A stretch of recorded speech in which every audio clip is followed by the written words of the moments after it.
तर आदिवासी आश्रम शाळेत विद्यार्थिनीचा मृत्यू झाल्याची ही घटना घडली आहे।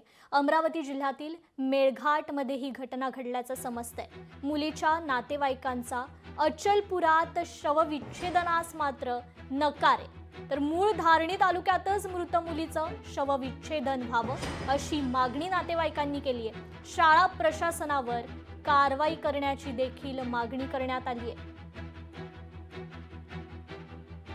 माझं म्हणणं फक्त एवढं आहे की बा ठीक आहे, तुमच्याकडून चूक झाली, तुम्ही कबूल करा आणि इथे या आणि चर्चा करा आणि संपवा विषय।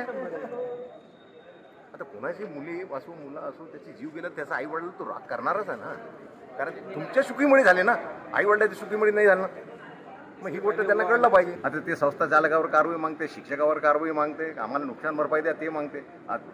मी काय बोलणार आहे त्यात? माझं स्पष्ट म्हणणं आहे, त्यांनी अमोरासमोर यावं आणि हा विषय संपवा अशी माझी विनंती। लोकशाही मराठी ऐका, पहा, जागरूक रहा।